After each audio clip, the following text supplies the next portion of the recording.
எடப்பாடி பழனிசாமி கடந்த காலத்தின் முழு கைதியாக இருக்கிறார். அப்படி இருக்கிறது அவருக்கு வசதி, அதனால அவர் அப்படி இருக்கிறார். தேமுதிகவுக்கு 1/2% ஓட்டு தான்ங்கிறார். 1/2% ஓட்டு தான் தேமுதிகவுக்குன்னா இவர் எதுக்கு தேமுதிகவுக்கு 5 MP சீட்டு கொடுத்தாரு 24? கொங்கு மண்டலத்தில் அதிமுக அலை தான் இன்னும் வீசுதான். ஈரோடு கிழக்கில் நிற்கிறதுக்கே பயந்து ஓடினார, சீமான கண்டு பயந்து ஓடினார ஐயா எடப்பாடி பழனிசாமி. கொங்கு மண்டலத்தில் இவருக்கு அலை வீசிச்சுன்னா ஏன் நிற்கல? காரணம் அதுலேயும் உண்மை இருக்குது. ரங்கராஜ் பாண்டே இந்த உண்மையை சொல்ல மாட்டாரு, கல்யாணராமன்ஜி இந்த உண்மையை சொல்ல மாட்டாரு. நான் உண்மையை சொல்றேன். 45 விழுக்காடு வாக்குக்கு மேல திராவிட முன்னேற்ற கழகம் 2026 சட்டமன்ற தேர்தலில் எடுப்பாங்க. கண்டிப்பா இந்த எலெக்ஷன்ல திமுக கொங்கு மண்டலத்தில் அதிக இடங்களை வெற்றி பெறுவாங்க. அதுல எந்த மாற்றமும் இல்லை. காரணம் உள்ளாட்சி தேர்தலில் திராவிட முன்னேற்ற கழகம் சாதிச்சது. முன்ன விட அவருக்கு பல சமூகங்கள் வாக்கு குறையும். ஓபிஎஸ் நீக்கினால கொங்கு மண்டலத்தில் ஒரு ஜாதி கட்சி ஆயிற்று. கொங்கு மண்டலத்தில் உள்ள பிற ஜாதிகள் அவருக்கு எதிராக போவாங்க. அது வெளிப்படுங்கிறது தான் அவருக்கு பயம். அது ஈரோடு கிழக்கு இடைத்தேர்தலில் வெளிப்பட்டது. அருந்ததியர்கள் 10 விழுக்காடு வாக்கு கூட ரெட்டலை கிடைக்கல. பறையர்கள் 10 விழுக்காடு கூட ரெட்டலை கிடைக்கல. நாயுடுகள் அந்த நிலைமை, செங்குந்தரில் அந்த நிலைமை. அதனால தான் சீமானும் ஸ்டாலினும் மோதின ஈரோடு கிழக்குல இது வெளிப்படுங்கிறதுக்காக எடப்பாடி களத்தை விட்டே ஓடிட்டாரு. 2+2 போன்ற உண்மைகள், அந்த உண்மை நிலையை மறைக்கிறதுக்கு தான் அவர் பாஜக மைனஸ் இன்னவர் இப்போ மக்களவை தேர்தல் தோல்விக்கு பிறகு பாஜக கூட கூட்டணிக்கு வந்திருக்கிறார். என்கிட்டே கொங்கு நாடார்கள் எடப்பாடிக்கு இந்த பாடம் படிச்சு கொடுக்கணும்னு அத்தனை பேரும் சொல்றாங்க. அங்க உள்ள அருந்ததியர்கள் எடப்பாடி கையில் இருக்கிற ரெட்டலையால் எங்களுக்கு பலன் இல்லைங்கிறான். உங்களோட நாயுடுகள் எடப்பாடிக்கு ஓட்டு போடக்கூடிய அளவுக்கு நாங்கள் ஏமாளியான்னு கேட்குறான். நான் ஆதாரத்தை எடுத்து வைக்கிறேன்.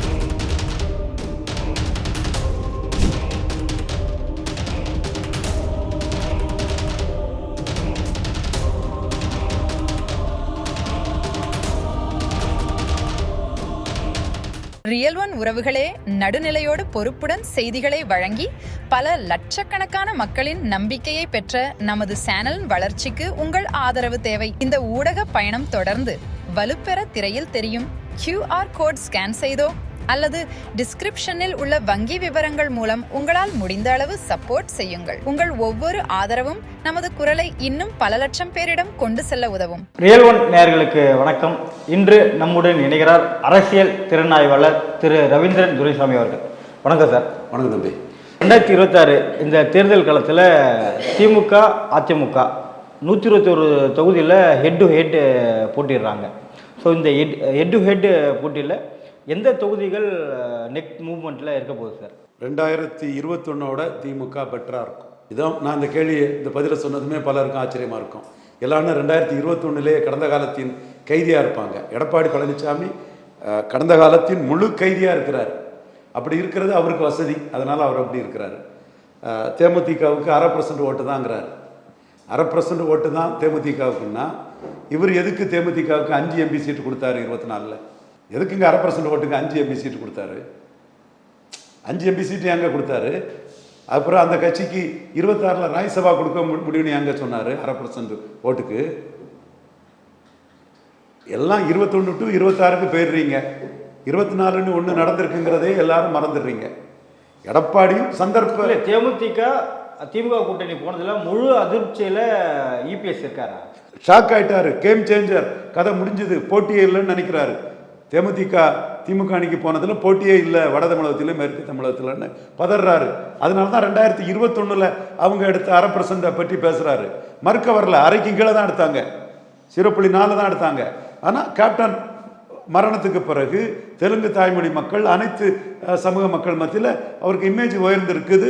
பிரேமலதா அம்மையார் பொதுச் செயலாளர் ஆன பிறகு அவங்க டூர் அடிச்சிருக்கிறாங்க, அவங்க உழைச்சிருக்காங்க, விஜய் பிரபாகரன் உழைச்சிருக்கிறாப்புல. இதெல்லாம் மதிச்சு தானே நீங்கள் 5 MP கொடுத்தீங்க. 1/2% கட்சிக்கு 5 MP கொடுத்தீங்க. எங்க 24 விருதுநகர் உட்பட கடலூர், இப்படி நீங்கள் தஞ்சாவூர், மத்திய சென்னை ஒரு 5 MP தொகுதி கொடுத்துருக்கீங்கல்ல. ஏன் கொடுத்தீங்க 1/2% கட்சிக்கு? அப்போ நீங்கள் கேப்டன் விஜயகாந்த் சிம்பதிக்கு வாக்கு இருக்குது, கேப்டனுக்கு இன்னைக்கு மரியாதை இருக்குது. கேப்டன் ஆலயத்துக்கு இன்னைக்கு உங்கள் எம்ஜிஆர் ஜெயலலிதா நினைவிடத்துக்கு போகிறதோட ஏழை எளிய மக்கள் பார்க்குறாங்க. எம்ஜிஆர் ஜெயலலிதா அந்த மாஸ் லீடர், தமிழ்நாடு சீஃப் மினிஸ்டராக இருந்ததை விட எதிர்க்கட்சி தலைவராக இருந்த விஜயகாந்துக்கு நினைவிடத்துக்கு மக்கள் வந்து, எளிய மக்கள் வந்து பார்க்குறாங்க. ஏன் 1/2% ஓட்டு எடுத்த கட்சி தலைவருக்கு தானே இந்த பெரிய பெருமையும் புகழும். சார், இந்த 121 தொகுதியில் என்ன நடக்க போகுது? அதான் இந்த 121 தொகுதியில் 2024க்கு பிறகு தான் அந்த 101 தொகுதியும் பார்க்கணும். 21லேருந்து பார்க்கக்கூடாது. நீங்கள் தெளிவாக அதை பலரும் சட்டமன்றம் வேற பாராளுமன்றம் வேறன்னு சொல்கிறாங்க. ஆமாம், சட்டமன்றம் வேற பாராளுமன்றம் வேற தான்.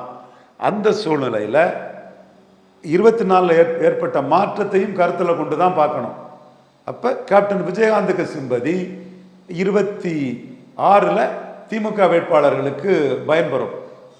நாயுடு, போயர், ஒட்டர், 24 மணி தெலுங்கு செட்டியார், தொட்டிய நாயக்கர் போன்ற விஜயகாந்த் மேலே சிம்பதி உள்ள தெலுங்கு தாய்மொழி சகோதரர்கள் வாக்குகளும் பிற சமூக விஜயகாந்த் ஆதரவு வாக்குகளும் திமுக கேண்டிடேட்ஸுக்கு சாதகமாக மாறும். கிருஷ்ணசாமி 6 தொகுதியில் நின்று அவர் 36,000 ஓட்டு எடுத்தவர் தான் எடப்பாடி சொல்கிறார். அவருக்கு தான் ஒரு மக்களவை கொடுத்தீங்க. நீங்கள் 8 விழுக்காடு ரெட்டையில திருநெல்வேலி எடுக்கும்போது அவர் வந்து 22 விழுக்காடு தேமுதிக ஆதரவோட இங்கே தென்காசியில் எடுத்திருக்கிறாரு. அவருக்கு ஓட்டு ஒரு 2 லட்சத்துக்கு மேலே வந்துட்டார். 30,000லேருந்து 2 லட்சத்துக்கு மேலே வந்துட்டார். அந்த தேவேந்திர குல வேளாளர் வாக்கு இந்த முறை வந்து தனியாக போகுது. அது வந்து எடப்பாடிக்கு வந்து அதனால் பெரிய பாதிப்புன்னு நான் சொல்ல மாட்டேன். பட் 24 விட தேவேந்திர குல வேளாளர் வாக்கு வந்து அவருக்கு குறையும் நான் சொல்கிறேன். அடுத்து முபாரக்கு உங்கள் கூட நின்று திமுக கிட்டே போயிட்டார். முபாரக்கை வச்செல்லாம் பெருசாக ஓட்டு வந்திருக்காது, பெருசாக ஒன்றும் முஸ்லீம் ஓட்டு வந்திருக்காது. கொஞ்சம் வந்த ஓட்டும் முழுமையாக முபாரக் மூலமாக திராவிட முன்னேற்ற கழகத்துக்கு போகுது. அப்போ நீங்கள் என்ன பார்க்கணும்னா, 2019 மக்களவைத் தேர்தல் நடந்த போது நடந்த இடைத்தேர்தல்கள் எல்லாம் அதிமுக 1/3 வெற்றி பெற்றது, 2/3 திமுக வெற்றி பெற்றது.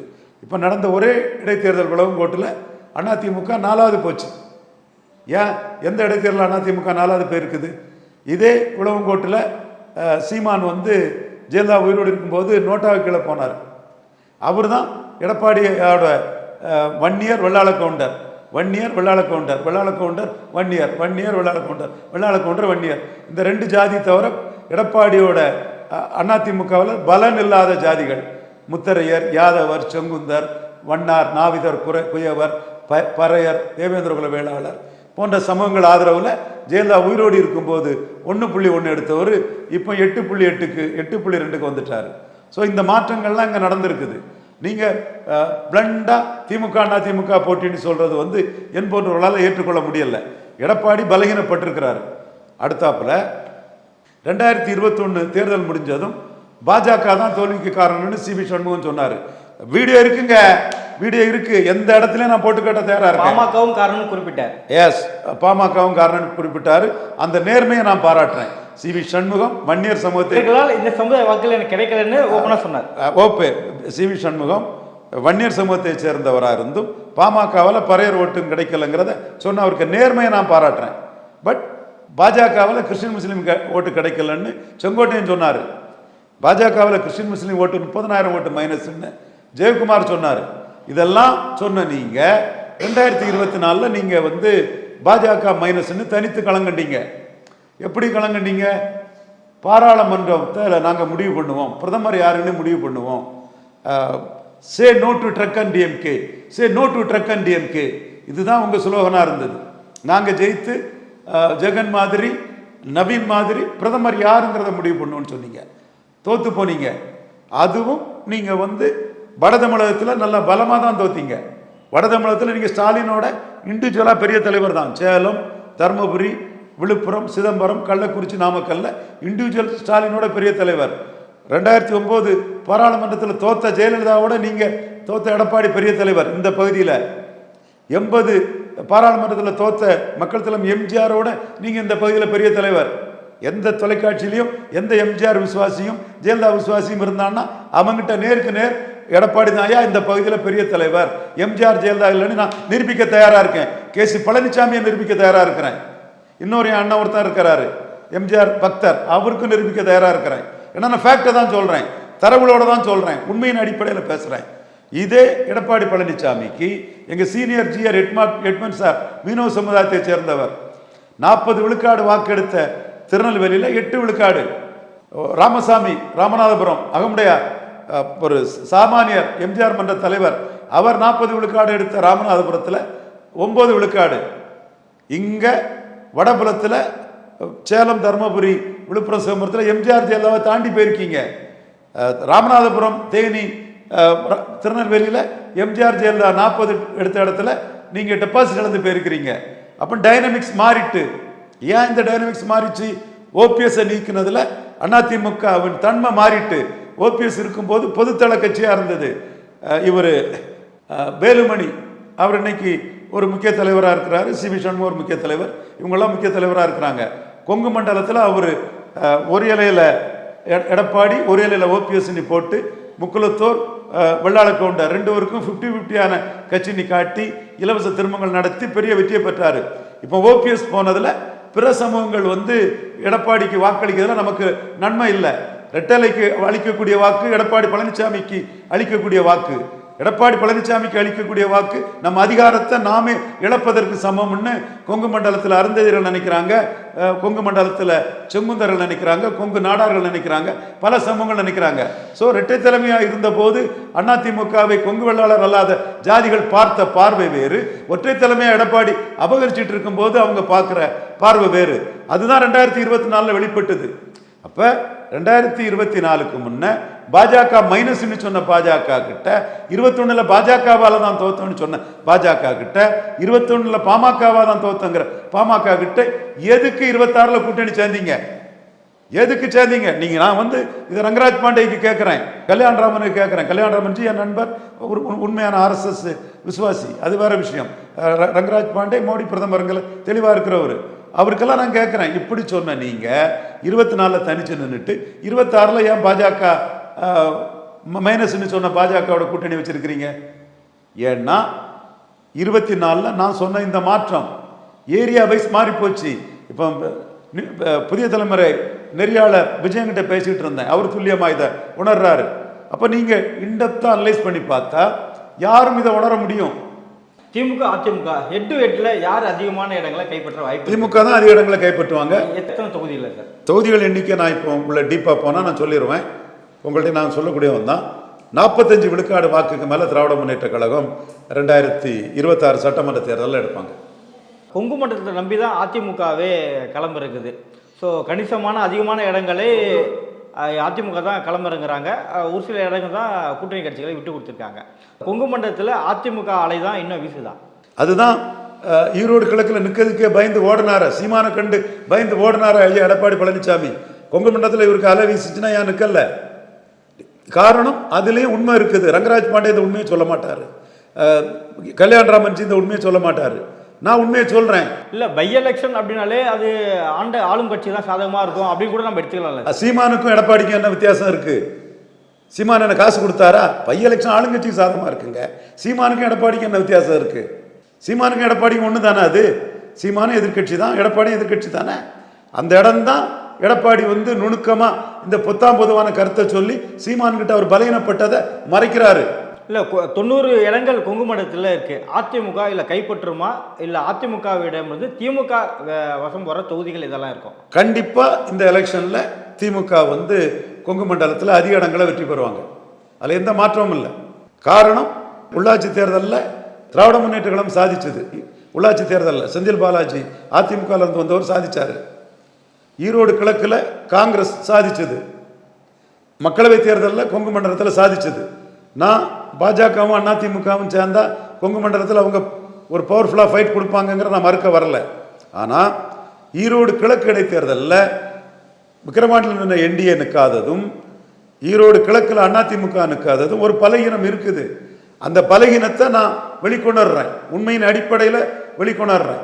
அந்த பலகீனத்தின் எந்த அடிப்படையில் நான் பார்க்கணும்னா, சீமானை புறந்தள்ளிடணும், சீமானி ஒருத்தர் இருக்கவே கூடாது, சீமானுக்கு எதிராக மைனஸ்ன்னா சொல்லணும், ஆதாரத்தோட ப்ளஸ்ஸை சொன்னாலும் அதை ஏற்றுக்கூடாதுன்னு சொல்கிறவங்களுக்கு தீய மிதித்த மாதிரி அவ்வாபான்னு தான் கதறுவாங்க. அது சுமன் ஸ்ரீராமன்னாலும் சரி, ரங்கராஜ் பாண்டே போன்றவங்களாம் சரி. பாண்டே ஓரளவு சொல்லுவாப்பில். பட் நான் சொல்கிறது உண்மை. ஒரு விழுக்காடு இருந்த சீமான் 6.3 விழுக்காடுக்கு ஈரோடு கிழக்கில் போனார்.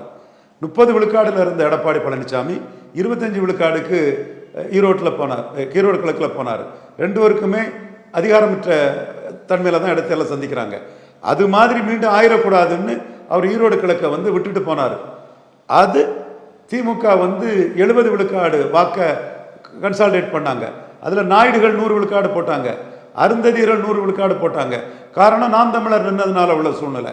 இந்த தன்மை கொங்கு மண்டலத்தில் எதிரொலிக்கும். நான் சொல்றது புரியுதா?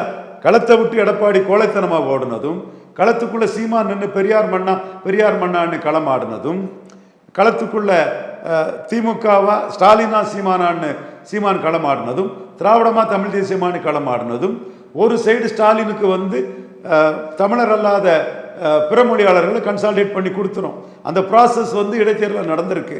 இப்போ தேமுதிகவும் சேரும்போது என்டையர் பிற மொழியாளர்கள் வந்து மேற்கு மண்டலத்தில் திமுக பக்கம் கன்சால்டேட் ஆகிறதுக்கு வாய்ப்பு இருக்கு. காரணம் அவங்க இடைத்தேர்தல் நடந்தது.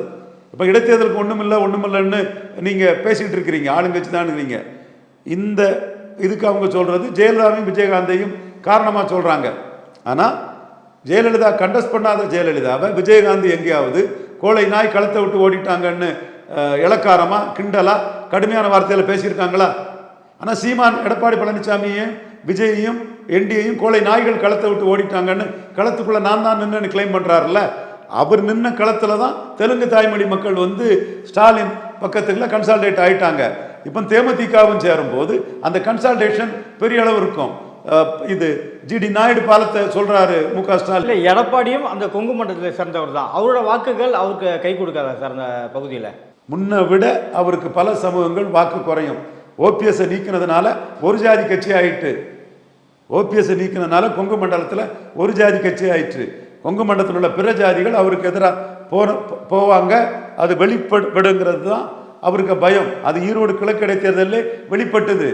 அருந்ததியர்களில் 10 விழுக்காடு வாக்கு கூட ரெட்டலை கிடைக்கல, பறையர்களில் 10 விழுக்காடு கூட ரெட்டலை கிடைக்கல, நாயுடுகளில் அந்த நிலைமை, செங்குந்தரில் அந்த நிலைமை. அதனால தான் சீமானும் ஸ்டாலினும் மோதின ஈரோடு கிழக்கில் இது வெளிப்படுங்கிறதுக்காக எடப்பாடி களத்தை விட்டே ஓடிட்டாரு. அதைத்தான் சீமான் வந்து களத்தை விட்டு ஓடிய கோழை டேஷ்கள்னு அடிக்கிறாரு. களத்துக்குள்ள நின்னா வெள்ளாள கவுண்டரை தவிர வேற யாரும் அங்கே எடப்பாடி கூட இல்லை. எடப்பாடிக்கு அதிகாரம் கொடுக்கறது, வெள்ளாள கவுண்டருக்கு அதிகாரம் கொடுக்கறதுன்னு மற்ற ஜாதிகள் எதிராக போயிடுவாங்கங்கிறதும் தெரிஞ்சு போகும். அது தெரியக்கூடாதுங்கிறதுக்கு தான் களத்தை விட்டு எடப்பாடி விலகி போனாரு. 21 அப்படி இருக்கல, ஓபிஎஸ் இருந்ததுனால பிற சமூகங்கள் வாக்கு அவருக்கு கிடைச்சது. இந்த தடவை பிற சமூகங்கள் வாக்கு எடப்பாடி பழனிசாமி கிடைக்காது. இதை நான் தாளக்கடப்பாரை தற்காப்பதே தர்மங்கிற ஐயா வைகுண்ட வழியில வந்தவன், தன் சார்ந்த மக்களுக்காக எம்ஜிஆரிடம் நேருக்கு நேர் நியாயம் கேட்ட சுத்த வீரர், சான்றோர்கள், சத்திரியர், தெய்வீக திருமண ஐயா தாளிங்க நாடார் வழியில வந்தவங்கனால இந்த உண்மையை உடைச்சு பேசுறேன். மற்றவன் உடைச்சு பேச மாட்டான், பயப்படுவான், கழிஞ்சுக்கிட்டு இருப்பான். நம்ம அப்படி இல்லை, உண்மையும் நியாயத்தையும் வெளிப்படையா சொல்றேன். நியூஸ் டே தொலைக்காட்சியில் சிவி சண்முகத்து கூட உட்கார்ந்து இதெல்லாம் ஆதாரத்தோட கொடுக்க தயாரா இருக்கேன். கை சுண்டி கேட்கிறேன். உண்மை நியாயம் என் பக்கம் இருக்குது. அவ்வளவு தரவுகள் 2+2 போன்ற உண்மைகள். அந்த உண்மை நிலையை மறைக்கிறதுக்கு தான் அவர் வந்து பாஜக மைனஸ் இன்னொரு இப்போ மக்களவை தேர்தல் தோல்விக்கு பிறகு பாஜக கூட கூட்டணிக்கு வந்திருக்கிறார். செந்தில் பாலாஜி தொகுதி மாற்றி கோவை தெற்கில் நிற்கிறாரு. ஸோ எந்த அளவுக்கு திமுகவுக்கு அவரோட பலம் அந்த இடத்துல சப்போர்ட்டாக இருக்க போகுது சார்? எஸ்பி வேலுமணியை தாண்டி இவரால் அதை நிரூபிக்க முடியுமா? எஸ்பி வேலுமணி தான் கோயம்புத்தூர்ல 2021 நிரூபிச்சார். அவர் வந்து ஓபிஎஸ் பயன்படுத்தினார். அம்மாவின் சின்னத்துக்கு தோல்வி இல்லைன்னாரு, ஜெயலலிதா சின்னத்துக்கு தோல்வி இல்லைன்னாரு.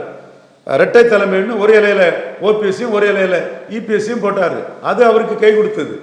இப்ப ஓபிஎஸ் நீக்கத்துக்கு பிறகு அதிமுகவின் தன்மை மாறி போனதே இளங்கோவன் ஈரோடு கிழக்கிலே தெரிஞ்சது. இல்ல ஓபிஎஸ் அப்படின்னும் போது நம்ம தெற்கு பகுதியில் நம்ம எடுத்துணும் இல்லையா? குறிப்பா கல்லர், மறவர் அந்த சமுதாய மக்கள் தானே ஒரு அதிருப்தி.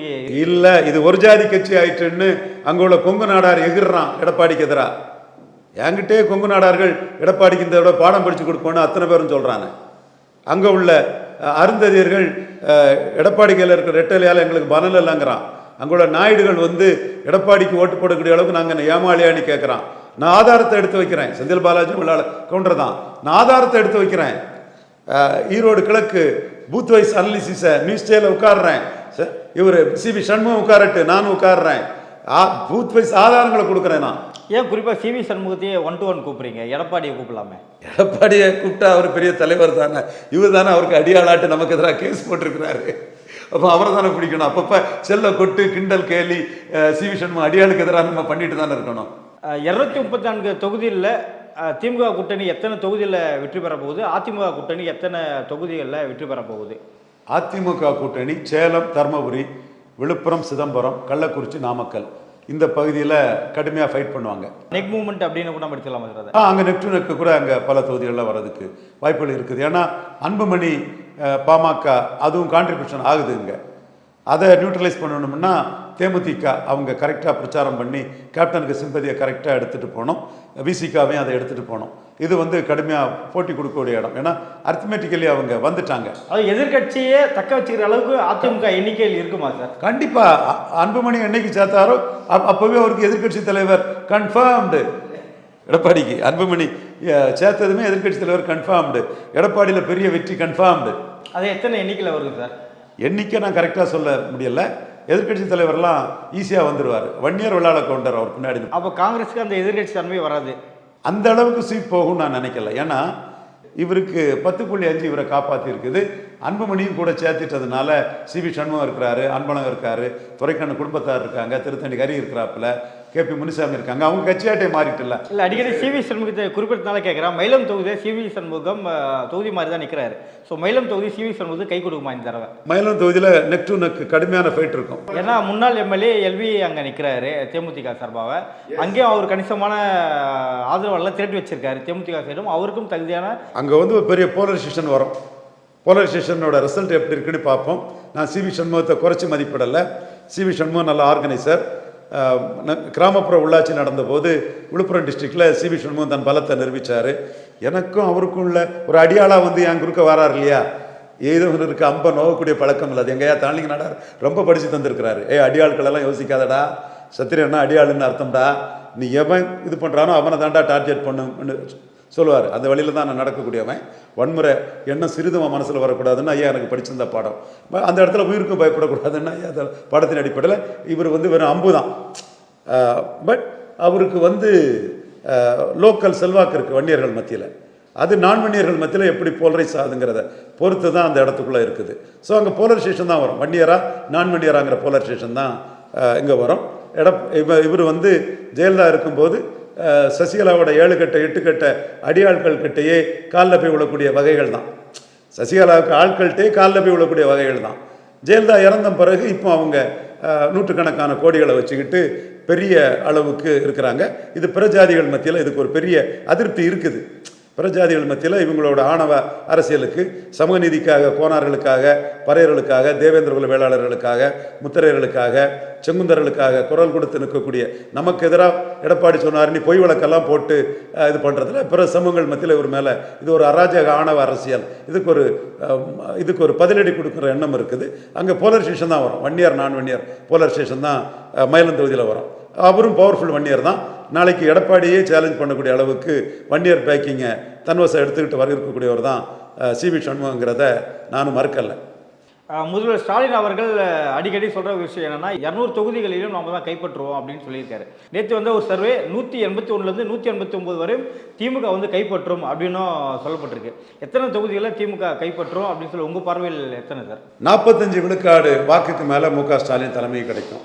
எண்ணிக்கையில் பார்த்தீங்கன்னா தொகுதிகளில் எவ்வளோ சார்? முதல் இடத்துக்கும் 2வது இடத்துக்குள்ள வித்தியாசம் 10 விழுக்காடுக்கு மேலே இருக்கும். 2வது இடம் எடப்பாடி தான் வருவார். அதில் மாற்றமே இல்லை. என்னோட கணிப்பு அதுதான். ஏன்னா எடப்பாடிக்கு வந்து வன்னியர்கள் கை கொடுக்குறாங்க, கொங்கு வேளாளர்கள் கை கொடுக்குறாங்க. மற்ற ஜாதிகள் விழிப்புணர்வு அடையணுங்கிறத நான் விழிப்புணர்வு அடைய செய்துட்டு இருக்கிறேன். இதில் தான் என்ன கண்டு மறல்றானுங்க. நான் எங்கேருந்து வந்தேன், யாரு என் தரம் என்ன தகுதின்னு தெரியாமல் விளையாடின சல்லி பயல்களுக்கு இந்த தேர்தலில் நான் என்னென்னு பாடம் படித்து கொடுப்பேன். இல்லை, திமுக எண்ணிக்கை அப்படின்னு 175+ மேலே இருக்க வாய்ப்பு இருக்கா சார்? 10 விழுக்காடு டிஃபரன்ஸ்ன்னு சொன்னால் அந்த நீங்கள் சொல்லக்கூடிய அளவுக்கு சீட்டும் கன்வெர்ட் ஆகிறதுக்குள்ள வாய்ப்புகள் உண்டு. 10 விழுக்காடுக்கு மேலே ஸ்டாலின் தலைமைக்கு எடப்பாடி தலைமையோட அதிக வாக்கு டிஃபரன்ஸ் வருங்கிற உறுதியாக நம்புறேன். நடப்பு அரசியல் குறித்து பல்வேறு கட்சிகளை பற்றி நன்றி சார். உங்கள் பிசினஸ் இன்னும் அதிக மக்களை சென்றடைய வேண்டுமா? இன்றைய டிஜிட்டல் உலகில் சரியான ப்ரமோஷன் தான் வெற்றியின் முதல் படி. தமிழகம் முழுவதும் பல லட்சக்கணக்கான பார்வையாளர்களை தினமும் சென்றடையும் ரியல் ஒன் யூடியூப் சேனல்களில் உங்கள் பிசினஸ் இனி எல்லோரும் அறியட்டும். குறைந்த செலவில் அதிக ரீச். உங்கள் பிராண்டுக்கு நம்பிக்கையும் வளர்ச்சியும் சேர்க்க இன்றே எங்களை தொடர்பு கொள்ளுங்கள். 928 00 87 164